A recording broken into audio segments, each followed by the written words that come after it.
ವಚನ ಸತ್ಯ ವಚನ, ಭೂಮಿಗೆ ಬಂದ ವಚನ.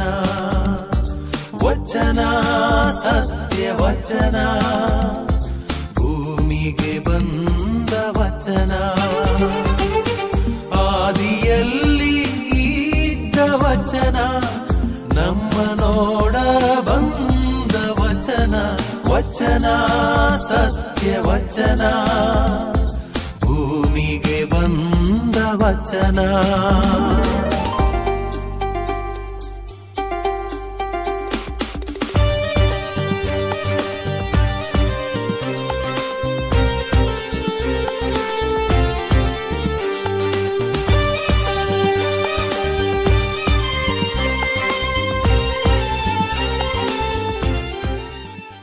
ಸಂತ ಲೂಕನು ಬರೆದ ಶುಭ ಸಂದೇಶದಿಂದ ವಾಚನ, ಅಧ್ಯಾಯ 24, ವಾಕ್ಯ 13ರಿಂದ 15,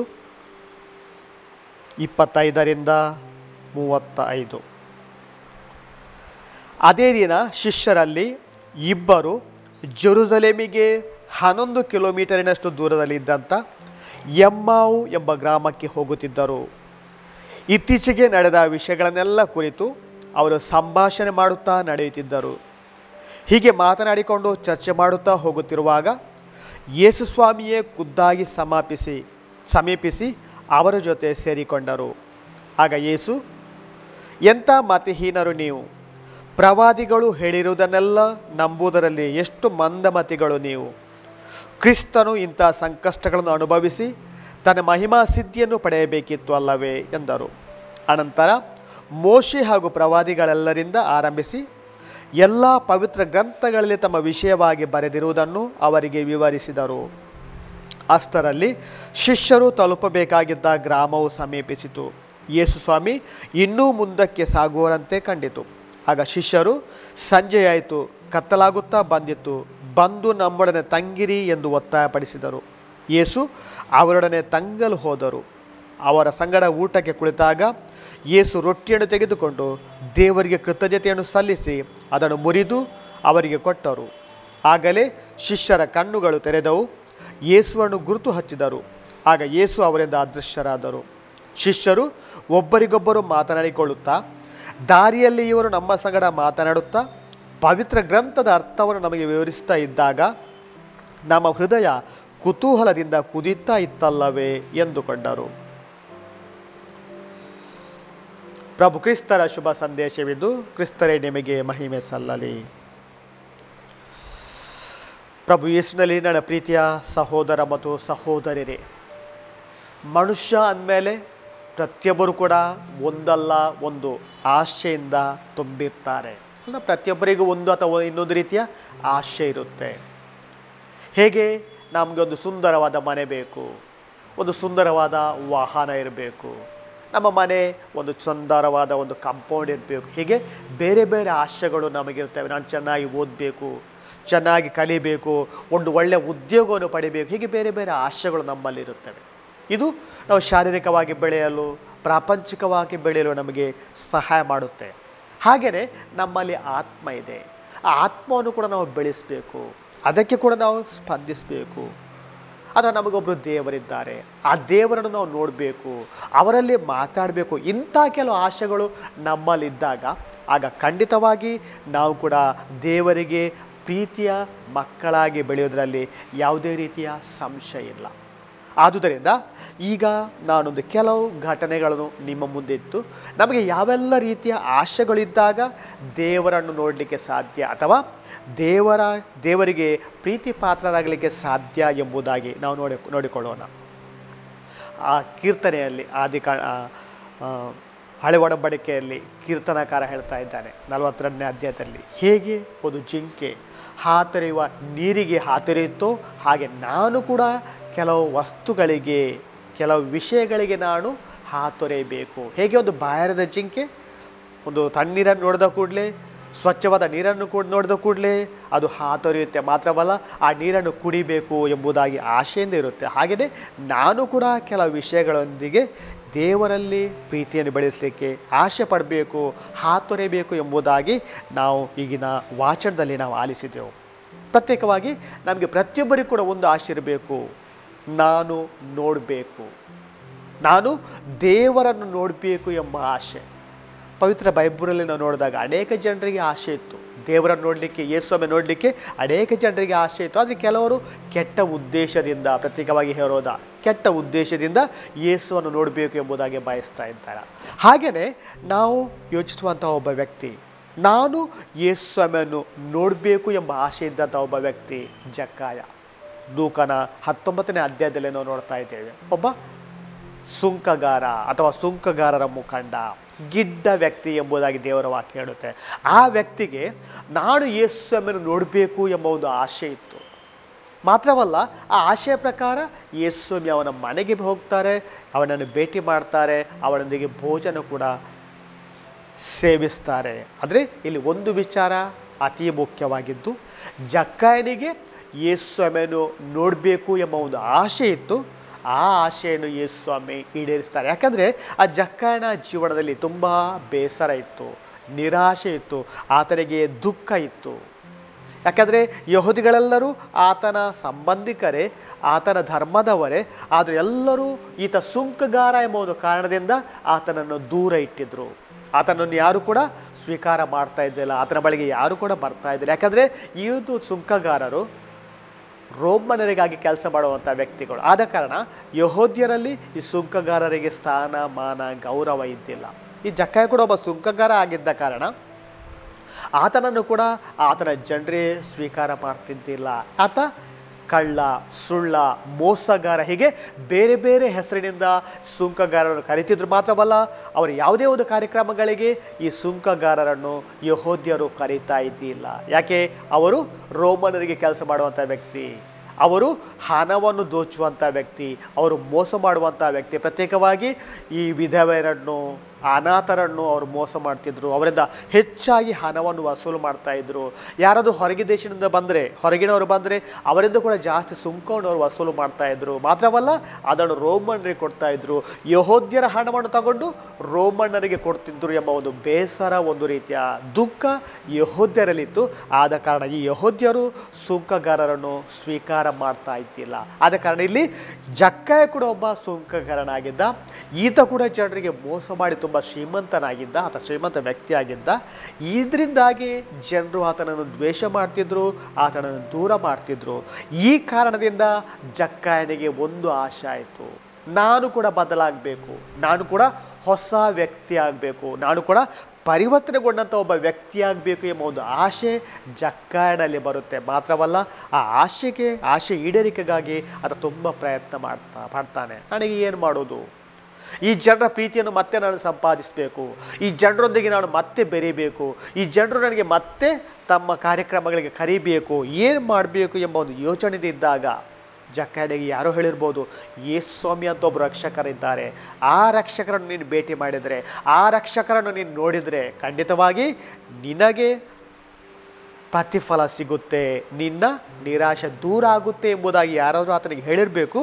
ಆದ ಕಾರಣ ಈ ಜಕ್ಕಾಯನಿಗೆ ಯೇಸುವನ್ನು ನೋಡಬೇಕು, ನಾನು ಕೂಡ ಪರಿವರ್ತನೆ ಹೊಂದಬೇಕು, ನನ್ನೆಲ್ಲ ಪಾಪಗಳು ಕ್ಷಮಿಸುವಂತ ಆಗಬೇಕು ಎಂಬ ಒಂದು ಆಶೆಯಿಂದ ಜಕ್ಕಾಯ ಯೇಸುವನ್ನು ನೋಡಲಿಕ್ಕೆ ಬಯಸಿದ. ಆದುದರಿಂದ ಪ್ರೀತಿಯ ಸಹೋದರ ಮತ್ತು ಸಹೋದರರೇ, ಒಂದು ವಿಷಯ ಇಲ್ಲಿ ಅತಿ ಮುಖ್ಯ.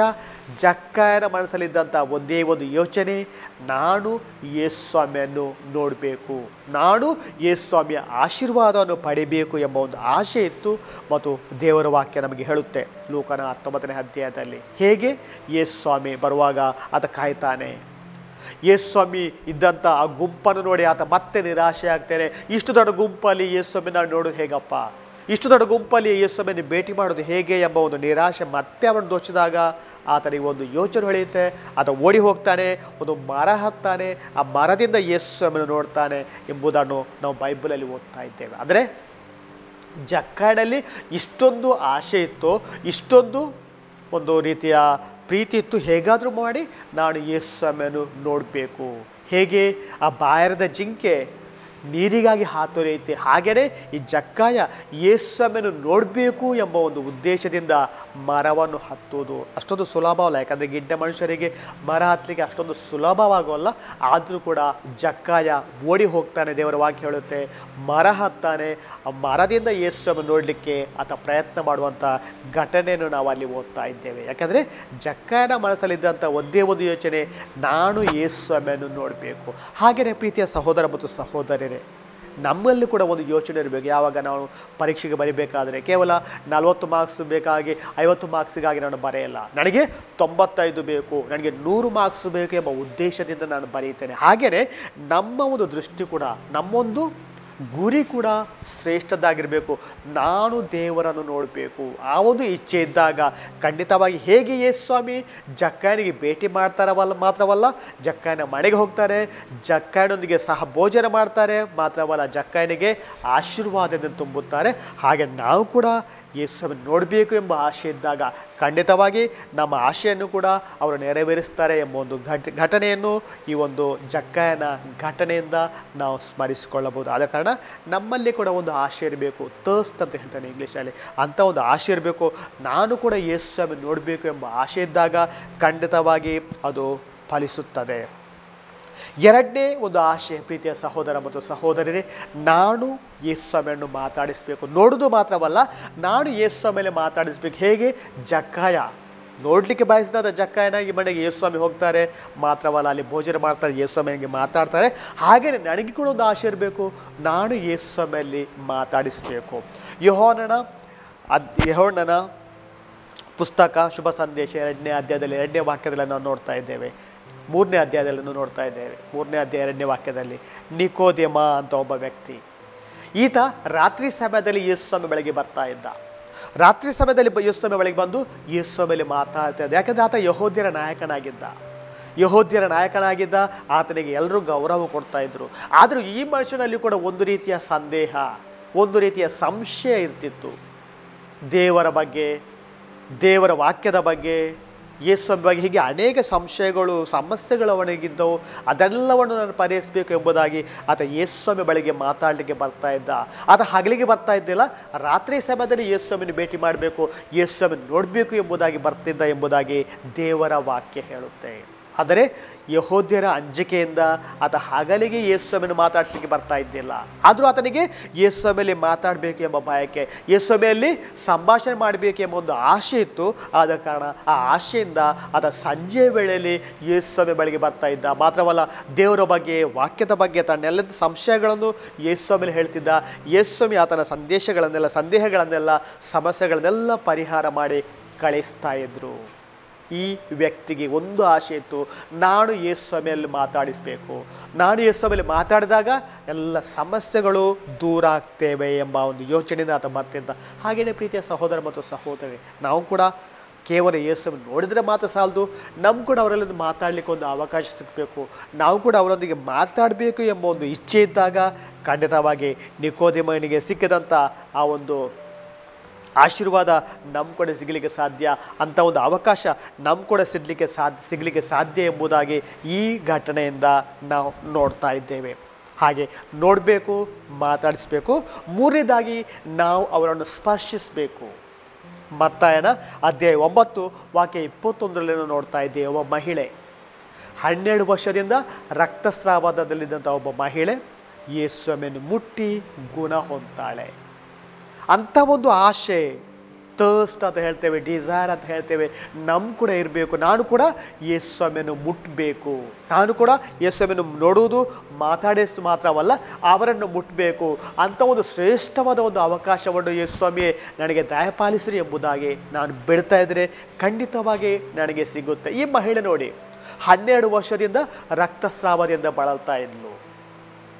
ಆ ಹೆಣ್ಮಗಳು ತನ್ನಲ್ಲಿದ್ದಂಥ ಎಲ್ಲ ಹಣವನ್ನು ಖರ್ಚು ಮಾಡಿದ್ಲು, ತನ್ನಲ್ಲಿದ್ದಂಥ ಎಲ್ಲ ಸಂಪತ್ತನ್ನು ಕೂಡ ಅವಳು ಮುಗಿಸಿದ್ಲು, ವ್ಯಯಿಸಿದ್ಲು. ಯಾಕೆ? ವೈದ್ಯರಿಗೆ ಕೊಡುತ್ತಾ ತನ್ನ ಮದ್ದಿಗಾಗಿ ವೈದ್ಯರಿಗೆ ಅವಳು ವ್ಯಯ ಮಾಡಿರಲಿ ಎಂಬುದಾಗಿ ದೇವರ ವಾಕ್ಯ ಹೇಳುತ್ತೆ. ಮತ್ತಾಯನ ಅಧ್ಯಾಯ 9 ನಾವು ನೋಡ್ತಾ ಇದ್ದೆ 21ನೇ ವಾಕ್ಯದಲ್ಲಿ. ಎಲ್ಲ ಹಣವನ್ನು, ಎಲ್ಲ ಸಂಪತ್ತು ವ್ಯಯಗೊಂಡ ಮೇಲೆ ಹೋದ್ಮೇಲೆ ಅವಳಿಗೆ ದೇವರ ನೆನಪು ಬರುತ್ತೆ. ಅಥವಾ ಯಾರು ಹೇಳಿರಬೇಕು, ಯೇಸು ಸ್ವಾಮಿ ಅಂತ ಒಬ್ಬರು ರಕ್ಷಕರಿದ್ದಾರೆ, ಅವರು ಈ ಕಡೆಯಿಂದ ಬರ್ತಾ ಇದ್ದಾರೆ, ಅವರನ್ನು ಭೇಟಿ ಮಾಡಿದರೆ, ಅವರು ನಿನ್ನನ್ನು ಮುಟ್ಟಿದ್ರೆ, ಅವರು ನಿನಗಾಗಿ ಪ್ರಾರ್ಥನೆ ಮಾಡಿದರೆ ಖಂಡಿತವಾಗಿ ನೀನು ಗುಣ ಹೊಂತೀಯ ಎಂಬುದಾಗಿ ಯೇಸು ಸ್ವಾಮಿ ಹೇಳಿದಿರ್ಬೋದು, ಯಾರಾದರೂ ಹೇಳಿರ್ಬೋದು. ಈ ಮಾತನ್ನು ಆಲಿಸಿಕೊಂಡಂಥ ಆ ಮಹಿಳೆ ಯೇಸು ಸ್ವಾಮಿಯ ಆಗಮನಕ್ಕಾಗಿ ಕಾಯ್ತಾಳೆ ಎಂಬುದಾಗಿ ಆ ದೇವರ ವಾಕ್ಯದಲ್ಲಿ ನಾವು ನೋಡ್ತಾ ಇದ್ದೇವೆ. ಯಾಕಂದರೆ ಅನೇಕ ವರ್ಷಗಳಿಂದ, 1-2 ವರ್ಷ ಅಲ್ಲ, 12 ವರ್ಷದಿಂದ ಶರೀರದಿಂದ ರಕ್ತ ಹೊರಗೋಗುವಂಥ ಒಂದು ರೋಗ. ರಕ್ತ ಹೊರಗೋದಾಗ ನಮ್ಗೆ ಗೊತ್ತು, ವೀಕ್ನೆಸ್ ಇರುತ್ತೆ, ಅಲ್ಲಿ ನಮಗೆ ಮತ್ತು ಶಕ್ತಿ ಇರೋಲ್ಲ, ಶಕ್ತಿ ಕುಂದುತ್ತೆ, ನಡಿಲಿಕ್ಕೆ ಕೂಡ ಸರಿಯಾಗೋಲ್ಲ, ಕೆಲಸ ಮಾಡಲಿಕ್ಕೆ ಆಗೋಲ್ಲ. ಇಂಥ ಸಮಸ್ಯೆಯಿಂದ ಬಳಲ್ತಿರುವಂಥ ಆ ಹೆಣ್ಮಗಳಿಗೆ ಈ ಒಂದು ಆಸೆ ಇತ್ತು, ಏನಾದರೂ ಮಾಡಿ ಯೇಸು ಸ್ವಾಮಿಯನ್ನು ಮುಟ್ಟಬೇಕು.